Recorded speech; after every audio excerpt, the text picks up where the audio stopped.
Hello and welcome to Level 5 Health and Social Care, Unit 505.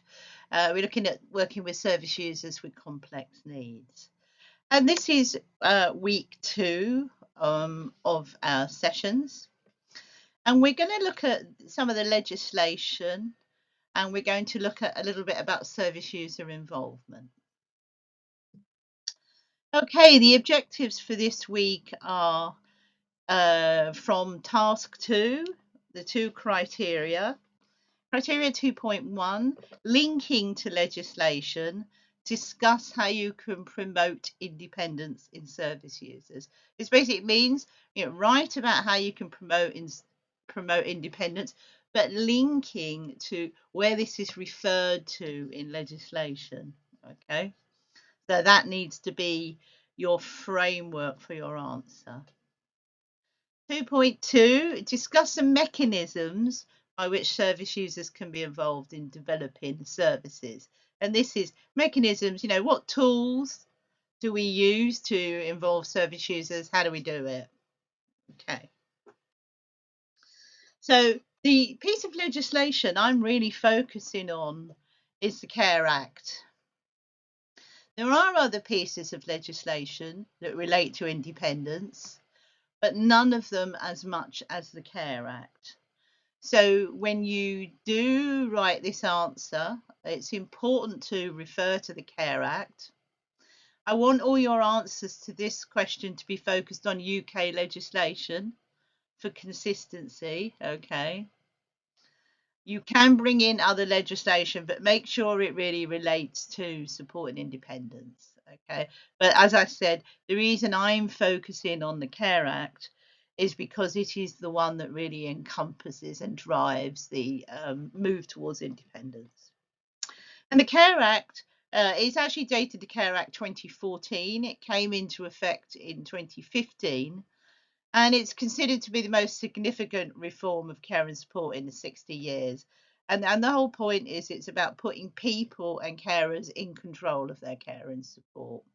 If you think about all the models we've looked at before, the medical model, the social model, how very often, it was very much in the hands of the medics and the clinicians, your support, then very much in the hands of maybe social services or the NHS. Well, this is really about putting people as the drivers, so they make the decisions. It's really coming through with what a lot of person-centered care has been telling us, but actually trying to put it into legislation so that it's not just something that's nice to do; it's something that people have to do in a way. And it combines quite a few bits of legislation that have been around for a time, and it was called the Care Act because it was all brought together, and that's why I think it is your focus piece of legislation, and anything else is probably supplementary. So it changes the aspects of how support can be arranged, and the whole aim of it is to give the service user greater control.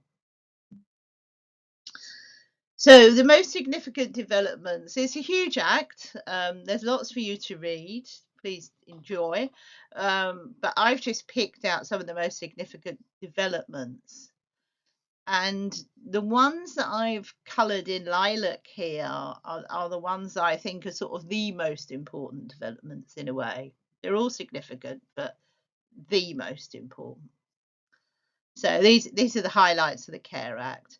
So there's a new set of criteria which makes it clear right across the country.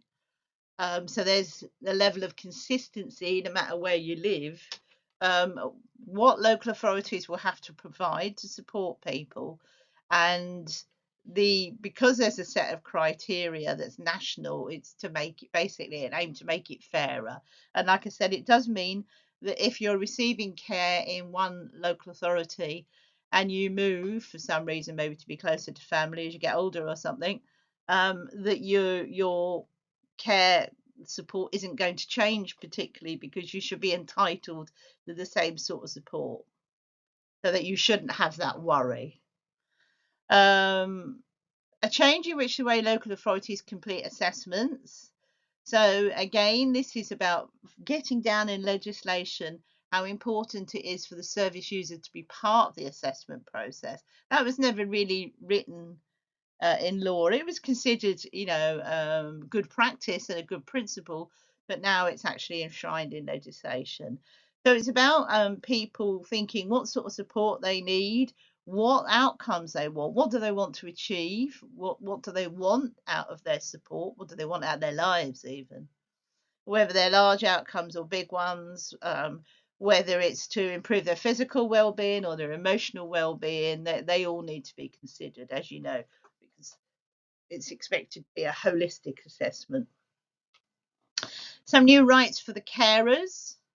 This is family carers we're talking about here, or home carers, not particularly professionals who are employed, but those who maybe provide, free care for their families or their very close friends. So it means that all carers are entitled to an assessment. Again, this is put down in legislation. It was something that some local authorities were better at doing than others, but now it's in legislation. So, they can't be refused the assessment. Coming out of the assessment, they may get refused support depending on what the assessment says, but they cannot be refused to have an assessment. So they could literally front up at the local authority and say, I think I need some help caring for my mother, my brother, my sister, my husband. But I want an assessment because I want to see what sort of help I can get. A greater emphasis on protecting the most vulnerable people from abuse and neglect. This is basically the safeguarding principle. So there's a stronger emphasis in legislation on the safeguarding principle, which we have discussed in other areas. A greater emphasis on prevention. Again, we've talked about that in various courses and various units, that prevention is something that's really being pushed. Health promotion. Local authorities and other providers of support will encourage and assist people to lead healthy lives to reduce the chances of them needing more support. Now, depending on what problem somebody has, the chances of them, if they've got a sort of physical disability that's a degenerative problem, there's often not a lot you can do, but you can slow it down, or you can maybe put in the right sort of exercises to help people keep their joints working a bit longer. For people with dementia, there's a lot of sort of social and psychological exercises people can do to try and keep them sharper for longer, keep them more engaged. So there are things that can be done to prolong the state of healthiness in a way. And obviously things like smoking cessation, managing drugs and alcohol is also is a thing about managing health as well. So we've talked about that again in other areas too. A greater emphasis on local authorities providing clear information and advice, which to help people make informed choices. So they need to publish what people have got a right to. They need to publish what sort of things are available for them. It's not up to people to guess, in other words, it's up to the local authority to make sure that you know about it. A greater emphasis on existing personal budgets. We've discussed personal budgets a little bit in other units, which give the power to people to spend allocated money. So nowadays, pretty much any new case, it would be starting with offering a personal budget. Once people have been assessed and that they see there's a need for care, there should be being offered a personal budget. And then it's up to them how they want to take a personal budget forward. Do they want the local authority to take control of it? Do they want to take full control themselves? Do they want some help in taking control? Do they want a family member to take control of it? That is still their choices, but they will have a budget to spend on their care, and the local authority will calculate how much care you need and roughly how much it should be worth. There's a calculator for that, and again, that should be pretty much the same. So if I filled out the forms and used a calculator in London, and somebody else filled out the forms and used the calculator in Birmingham, you should, the care package should add up the same way. Okay. So that's again about the consistency. A greater emphasis on those most in need, giving access to someone to speak on their behalf. And this is about the development of advocacy services. If someone's got a sort of family member who's very good at speaking up, and who's willing to take that role, that's fine. And, often people do that quite happily, or a very close friend. But if they haven't, it's been put down in legislation that if they want some sort of advocacy, that we need to provide it now. So the local authorities would need to provide some sort of advocacy for someone if they don't have somebody themselves. And there are various organisations and charities who are trained to provide this sort of advocacy role, and they can be engaged. But again, it's a local authority's responsibility to help you engage with them. Greater regulation for those who provide professional care and support. So, more scrutiny, more inspection, really. CQC are expected to be tightening up a little bit on how they regulate those organisations that are under the regulator, which is most. Most health and social care organisations are regulated by CQC. They are being asked to tighten up some of their inspection techniques. Tougher penalties for those who have been found to be failing. So there are fines, there is prosecution. They've always had the ability to do that, but some people are calling for more penalties for the ones that really do fail people. And changes to when and how people will be asked to contribute towards the cost of support. And again, that's something that you need to read about, because people do, if they have a certain amount of money, they will have to contribute to it. It's not all free. But then again, that's now standard across the board. So again, whether you live in Birmingham, you live in London, you live in Cardiff, should really, how much you have to contribute should be calculated as the same. So some of the key principles of the Act, this is talking to the service user here. The main principle of it is that you as a service user know best about yourself. Your views, wishes and feelings and beliefs should always be considered.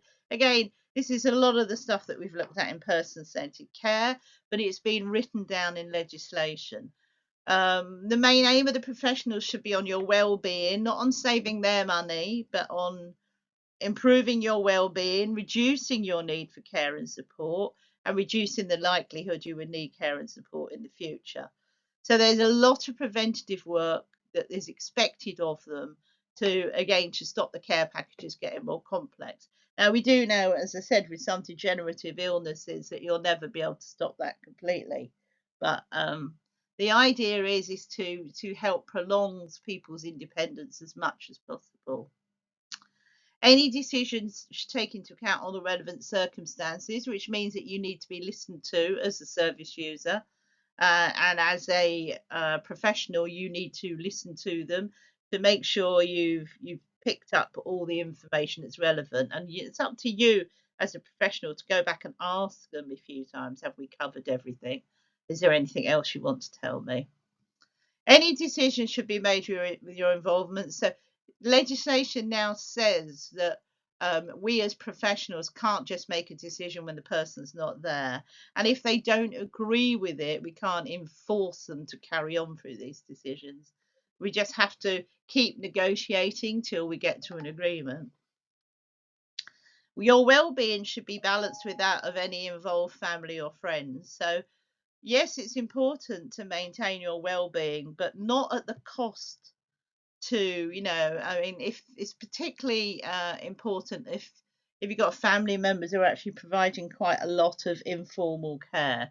So this is often spouses or people dealing with elderly mothers or fathers in the home, or grandparents.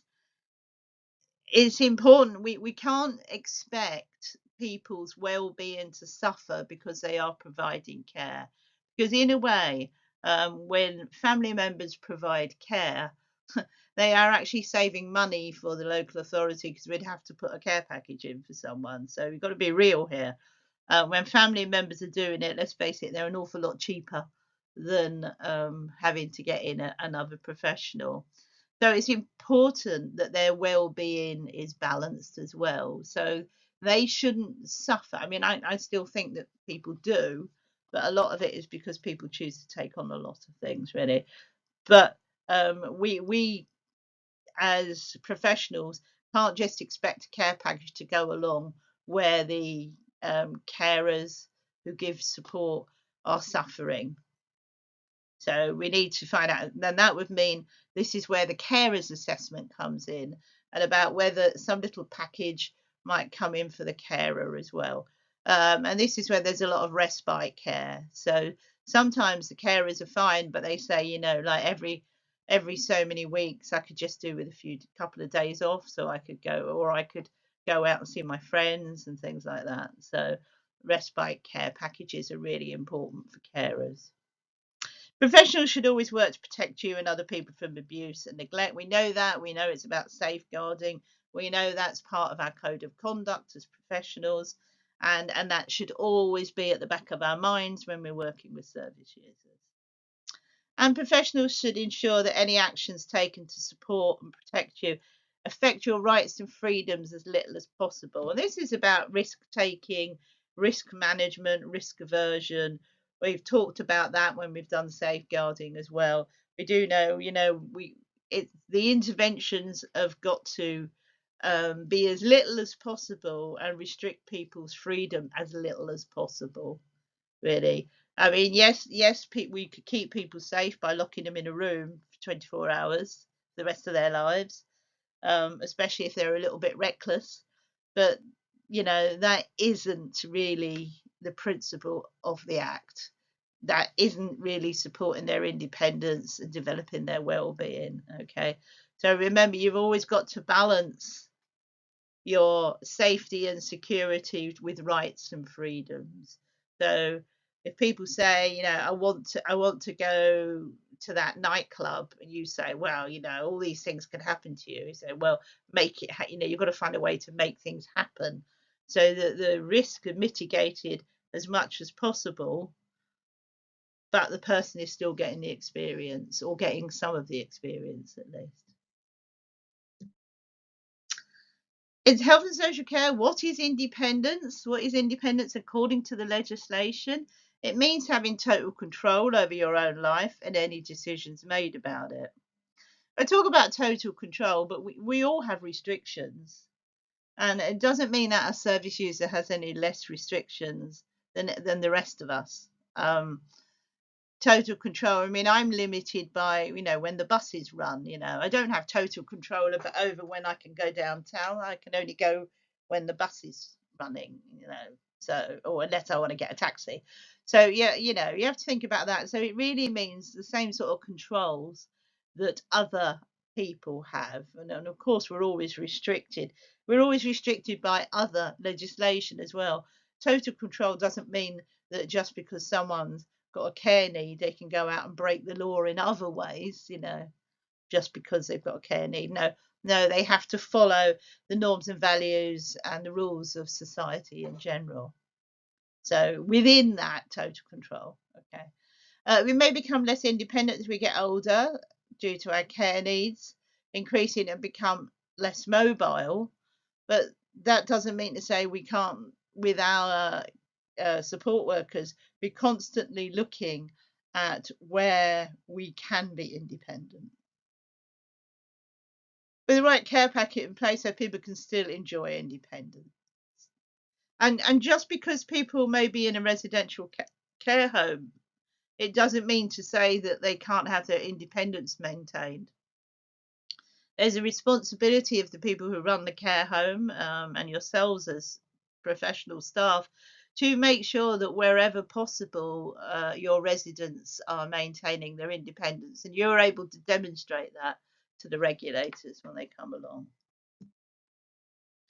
Why is it important? I think most of us probably know that, but um, it's about enabling people to do more for themselves, and it's about them having more control over their lives. And it's a worry because as soon as you get any support from elsewhere, there's always feels like some loss of independence. So it's really important to help people be able to do things for themselves. And for some people, it might just be buying the equipment to, excuse me, to make sure they can get out and about. Or some people who've, lost some hand power, they might use some specialist aids, which enables them to be independent again, like special can openers and things like that. It's important for people to feel that they're individuals, not just a resident or a group of people. Um, so that's one of the difficulties is finding the right balance, especially in a care home. Being independent doesn't mean left alone just to do your own thing. It's finding that nice balance where you're available when someone needs you, and you know when to leave them be when they want to do things on their own. And that's really up to you and your care planning process, up to you and the relationships that you develop with your service users. And it's also the knowledge you develop about your service user, about knowing when, and about making sure that your communication is good, so you're passing it on to new people if you're not going to be there. Lucy likes this. She always likes to wash her hair on Fridays. Please don't ask her to do it on Wednesdays because she gets upset about it. She likes to she likes to do some gardening on a Thursday. She likes to keep to her routines. Those sorts of things, so that people know and they can check in with the service user. It's about asking the service user if you don't know rather than just going ahead and doing it. Oh, you need to get up and get dressed. Um, Instead of checking with their service user notes first of all about how they like to do things, checking with other people who know them, and checking in with them about what they want to do this morning as well. So how can we promote a bit of independence, especially those in care homes? Because sometimes it can be a little bit harder. We can we can encourage people to go out and about, getting on trips, going outside the home. Sometimes people go out as a group. Some homes have a minibus and like to go out for places. Sometimes it's about just taking a stroll outside with someone for a bit, out into the community, or just a little walk to the local shops if they can do that. Any other form of gentle exercise is really beneficial. Um, Even if it's just wandering around the garden, if people, can't go that far, or maybe just sitting outside in the garden and being, outside rather than inside. Using things like computers and tablets to keep in contact with family, keep in contact with grandchildren, those sorts of things, or using a phone, maybe helping someone use a mobile phone, setting up a Zoom call with them. Maybe they don't know all the technical ones that it's having some activity groups within the care home as well, because sometimes people don't have the energy to go out. And if you yes, it's important to do a lot of stuff outside, but you've got to find a balance of what people have got the energy and strength to do. But don't just sit around staring at the day room. People like to do little groups, memory groups. People like to do crafting, creative stuff, gardening work, those sorts of things.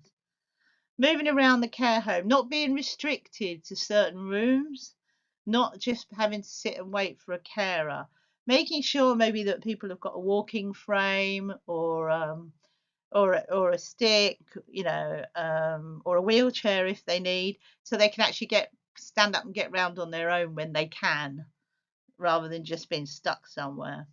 Some people will need help to stand up and get around, and that's about you as a carer being a bit more responsible, just checking in with people. Do you want to do this? Do you want to do that?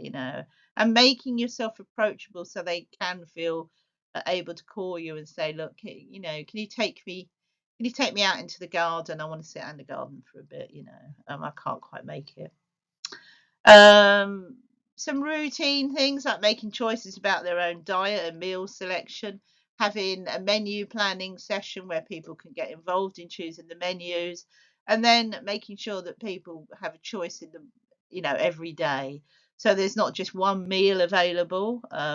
People can change their mind at the last minute. I know the chef or the people who are cooking probably get fed up with it, but that's the way we are. Sometimes I think I want to eat something, and then later on the day I think I don't want to eat that. So, being as flexible as possible within the realms of reasonability. Taking care of any other tasks and errands, making sure people, if they want to take their library books back, that they're able to do that. Um, or if they're doing it online, you might want to help them out to do that. Making sure they've got the toiletries they want, and maybe then taking them out to do that, or taking a few people out to Boots or to whatever toiletry shop you have that you quite like or they quite like. Making sure appointments for dentists, hearing aids, those sorts of things are done. Those sort of routine appointments, GP appointments, helping them make them whenever they need them, and helping them get to them as well. It's quite important. And also setting personal goals. It's really important that people have some sort of sense of purpose. And for some of your service users, your sense of purpose might just mean maintaining that independence. Some people might have very specific goals, um, they want to learn to play the piano or something like that, which is great because you can do that with them. You can work out ways. um, or just carry on some of the interests. So if they've moved in from their own home, they might have a particular interest in cooking. They might have used to like making meals for friends and family. They might have a particular interest in gardening. They always kept a beautiful garden. Love to take cuttings and make new plants. So finding ways like that, you should agree on the goals with the service user. Some might want to carry on those sort of things. Some might decide they want to do different things now. This is a different part of their life. So don't just assume that they want to garden for the rest of their lives. They might decide, yeah, right, I've had enough of that. I want to take up painting instead. Okay, so um, it's really the goal has got to be the service users, because otherwise, why should they commit any time to it, really? So when you're making the goals, try to make them realistic and achievable. Try to take their mental health and well-being into account, and think about where you can enhance the goals to enhance their well-being with them. Reflect on what it is they want to achieve. Maybe reflect it back to them. Why are you doing this? Is it something you've always done? And do you really want to do that, or is it something you feel you should do? Also think about how their condition or experience could affect them, and talk with them about what sort of things you might need to put into place if you say like working in the garden, and they've recently had a hip operation, or they've got quite severe arthritis. How can that condition affect them? Well, you probably can't garden as long as you used to. You probably might need some long handled spades and shovels so that you can do your little digging. You might want to use a raised bed. We might be able to find a raised bed because you can't kneel down anymore. So don't say that it can't be done. Think about how the condition's going to affect them. If they've got a lot of arthritis, they might only be able to garden for a short period of time and then take a break because their hands can't handle it. So don't aim for them to do something which they won't be able to achieve. Reflect their best interests and wishes. Make sure that it's their wish, not your idea, as well. And then document it. So when they do achieve what they want to do, um, make sure that you have a little review of your care plan. This is all part of your care planning process. And then maybe move on to another goal. And some people, it might be, like I said, I want to play the piano, and that can be reviewed regularly. What progress they're making. With say like doing the garden, you just need to review that they're still getting pleasure out of it. Or if they say, okay, I want to, change the sort of things I grow. I got used to grow flowers. I want to have a growing vegetables because I've never done that before. So make sure, there's still a review that you can do within something that they see as an ongoing activity, or, like art and painting. They might have done watercolors. They might want to branch out into oil painting or something like that. Or they might not. They might just say, I want to do this because I find it, relaxing and a good release. But you could still review it and find out if they're still finding it as relaxing as useful. Promoting independence doesn't just create a renewed self-confidence, but it can also develop and strengthen relationships between you and your residents as well. Because of the work you're putting into it, because of the conversations that you're having, it's only natural that you're getting to know each other a lot better. So the more support you give someone, the better your communication, the stronger the relationships that you can develop, and the more you can take things forward. It's important that you sort of try and involve your local community as well. If you've got a supportive community in the area around you, that can really be a help. If somebody's out in the street and a neighbour sort of says, "Oh, hello," and then maybe the neighbours get to know the names of some of your service users. That's actually a good way to promote their independence. They can actually stop and have a chat with them in the street without you looking after them, without you sort of making it happen in a way. And these strong community links, there's another way. You can put them in touch with people in similar situations. Maybe they can go to a diabetes support group with people who also suffer from diabetes, who might find ways of managing or doing things slightly differently, or just want to sit down and have a bit of a moan about how it affects their lives. But that means they're being part of a wider community. They might, if they can't physically get out, they might be able to join some groups online. Although you just have to keep an eye on that with people, obviously, some online groups. But if they're done by reputable organisations, and maybe every now and then, you get them to sort of tell you a bit about some of the things that have been discussed. Just needs a little bit of monitoring there, but in a supportive way. So again, getting the community involved, having sometimes I remember residential homes I worked in, we used to have the odd sort of like fete because we had some nice garden space. Sometimes we'd have a little fundraising fete, or a little bit of a sort of tombola with some of the little stands and that, or a raffle that we'd sell around the community, and with some prizes, get local shops to donate prizes and that. It's just a way of getting the community involved so that they care about your place, and they might, and some people in the community might want kind of volunteer some time once they get to know your organisation as well, and get to know your service users. All that helps towards the service users' independence because they're being treated like people and not just things in that sense. Okay, so for this part, private study, I want you to have a look at the resource I put up for you. I want you to open the Promoting Independence policy from Devon County Council. This will give you loads more ideas to sort of think about this question, and also links to any other legislation that there is. So more ideas about what is independence and some links to other legislation. But as I said, the Care Act is really the most important one. So I'd expect you to make at least a reference to that. And just to remind you that I just want you to look at UK legislation. Don't bring other legislations into it for this answer. Okay. Oops, sorry.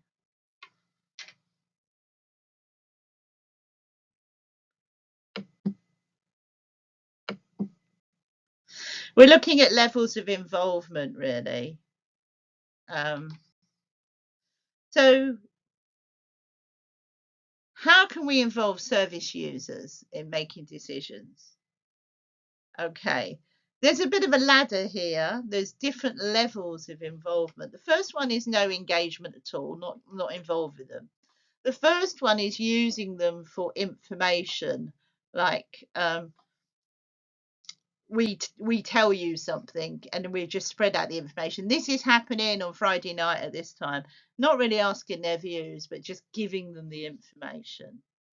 The middle part of the ladder is consultation, which should really be the lowest form of involvement, as far as I'm concerned. That's of a good standard. You give us a choice and then we decide. So you might say, well, these are things that we need to do in the care home, in the clinic. We sort of thought there's this approach, and this approach. What do you think? What would you like to do? The next level is participation, where you actually have a group together and say, we've got all these ideas. Let's sort of thrash it out together, work out together which one is the best. So it's a bit like consultation, but it's a bit more developed, really. It might take more time. It might take sort of a special session where you sit down, or you might just get some representatives to be part of it, to actually work through it. The top level of involvement for all service users is co-production, and as we decide. So they are part of the ideas making point, and this is where you might have service user representation on your board of governors at that high level, or service level representation on your management board, so they feed in with the management decisions, and those sorts of things, really. And if you're gonna create a new policy, that they're involved from the beginning. So you say, here's some of the reasons we're doing a new policy. And you might have a working group, a small project group, service users, different levels of staff, different levels of management, and they might create a new policy together, and bringing in their different views and their different levels of expertise. That does actually happen in some places, although I must admit it's rarer than the sort of ones in the middle, like participation and consultation. Oops, sorry about that. So these are the few mechanisms, as I said. Can you think of any more? If you can think of any more that you're aware, maybe something you might have experienced in your own care home, those of you who are in placements, or those of you who are in clinics, something that you might have there, you can add to that and you can talk about that as well. I'm now talking about a little bit of detail. Some of the surveys are quite popular. The pros and cons of surveys are they're quite accessible. They can be quite cheap. You just leave out bits of paper for people, or you can send them. Oh, sorry, the mobile survey you can actually send out on people's phones. These is particularly interesting for clinic people, or for people who have home care where you have staff coming in and out the house. You can do a mobile survey. They're quite easy to scale. You have sort of level of answers 1, 2, 3, 4, 5. Some of the cons are there can be barriers if people don't have smartphones. Some of your service users might be on the older side. They might not be very good with mobile technology. They might have learning disabilities. So certain demographics could get excluded. You've got to make the survey interesting and not too time consuming, otherwise people don't bother with them. Online feedback forms. Again, I focus quite a lot of this around clinics. I did a bit of research with the clinic, and these are sort of some of the things that they used. So online feedback forms on a website, but you could have it on your care home's website as well, where people can just go in when they want to and fill them in. Pros for those, very convenient. They do it at their own pace and their own time. They can do it anonymously. You don't have to put a name on them. You don't have to ask for a name. One of the cons are sometimes they get overlooked a little bit, like email surveys do. Again, you've got to have internet access. You've got to be comfortable using online tools. It's got to make sense to you. You've got to be interested enough to go in the website in the first place. This online issue, as we know from social media, sometimes people don't think through their responses that well. They can use offensive language. They can be abusive, which is which people don't seem to manage to do face to face. Email surveys are quite similar to mobile surveys. The pros is they can reach wide. So if your care home or your clinic has a big client list, you might want to send something out to all the families. If you're in a care home, you'd probably have their address and email number as part of your general information. They're very cheap, so it's quite easy. You can send them out, whenever you want to. The cost is very limited. Some cons, some spam filters will kick them out and they'll never get to the person. People might just overlook and not opening them, especially if there's someone who gets lots and lots of emails. They're, oh, I haven't got time for that one.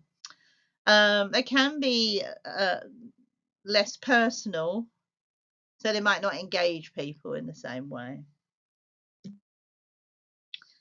Phone calls, in-person surveys do tend to be a lot more personal. You're having a real one-to-one conversation with people. So the pros of that are it's that very personal touch. You can actually get quite detailed feedback, and you can get a very specific feedback from someone that you might not get from another person. The answers are sort of clearer. If you're not sure what someone's saying, you can prompt them for clarification. So again, the quality of the information is better. Incredibly resource intensive though, making phone calls. So any of you who've worked in clinics who've done this sort of thing will know you need to actually put aside staff members a certain amount of time to actually conduct these. So you need to be very focused on why you're doing it and how frequently you want to do it, rather than setting yourself up for a frequency that you can't manage. Some people find unsolicited phone calls really intrusive. I personally don't like cold calling, even if it's something I'm interested in, like my own personal care.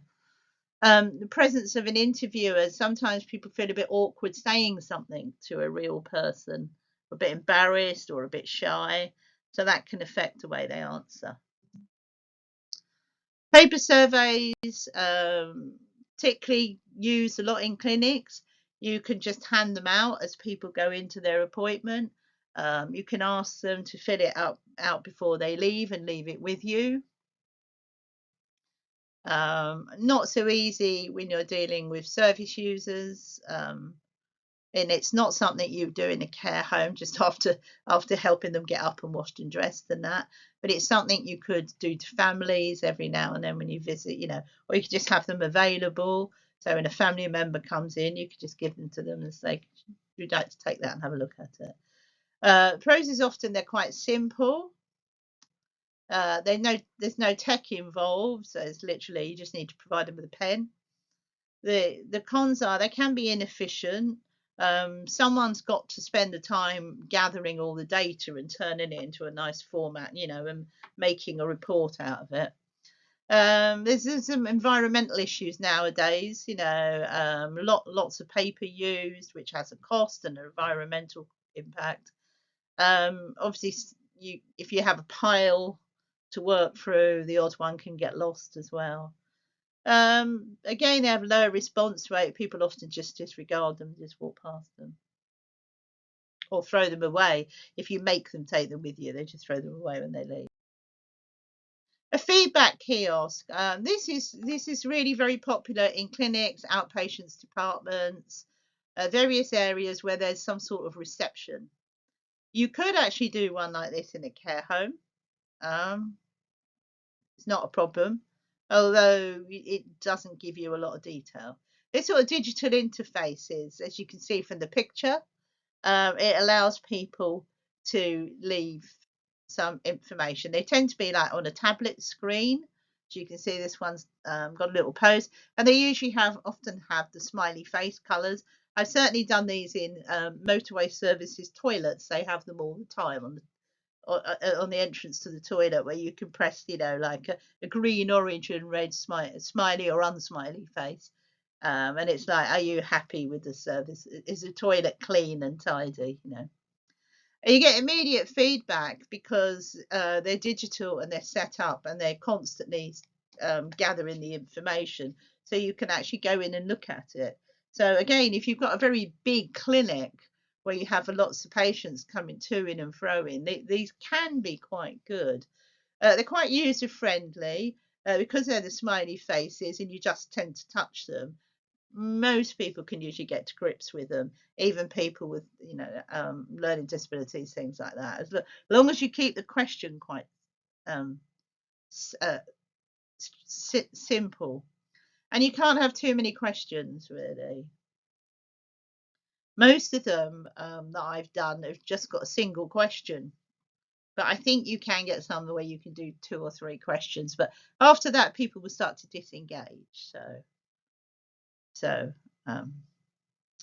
the cons, it's quite costly to set up. Obviously, you need to buy the IT system. It needs to be maintained. You need to have someone with the IT skills to maintain them, which is fine if you're in a clinic in a big hospital. They've usually got an IT team that can look after them. If you're in a small care home, you might not have that. Otherwise, it's probably so that's a financial outlay as well, And they have a limited reach. They only capture feedback from those who are actually there, coming and going at the time. So there may be, service users, families, or service users who haven't come in, might not have come in for a while. So you can't say that the information you gathered is from all of your service users because they don't all come in every day, Hopefully they just come in for appointments. Comment boxes, these are very well used in all sorts of services, placed strategically within the clinic or within the care home, on a box on the wall. They're great for candid, unfiltered opinions. The feedback might lack a bit of structure.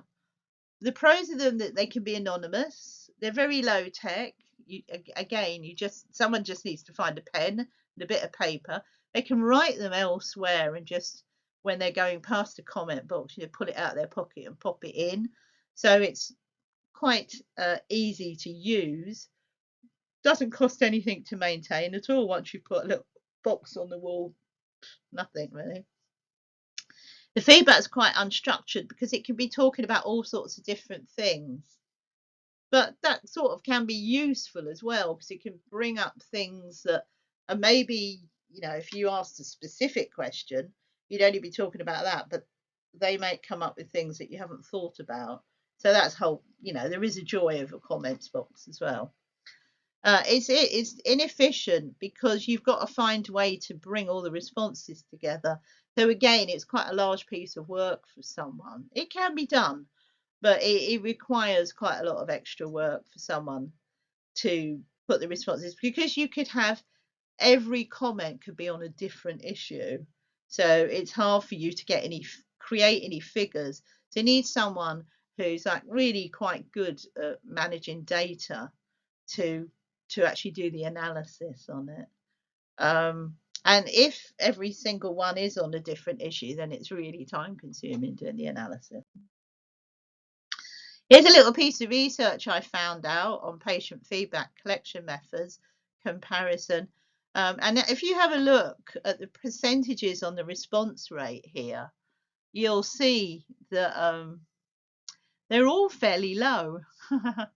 They've got a few categories: implementation cost, data quality, ease of use. So it's quite helpful for you to decide, if you were using something, what would you use? So you can write about that as well. But as you can see, the feedback kiosks have one of the highest. I think they go 10% to 25% response. And also mobile surveys, because again, it's like fairly quick, 2 or 3 quick questions, 15% to 25%. So those two are the highest. And then in the middle is in-person patient surveys. And that's where someone sits down and speaks to people, really. So that's just useful for you. You can use some of these information for backup when you're writing your answer to the criteria as well. Okay, so for your private study for this part in your resource file, I'd like you to have a look at 4PI national involvement. and service user involvement in the NHS. So 2 articles about involving service users in sort of designing or being involved and feeding back on things that you're doing. Okay, so you could use that for your information as well. Okay, so that's the end of week 2. I will see you again in week 3.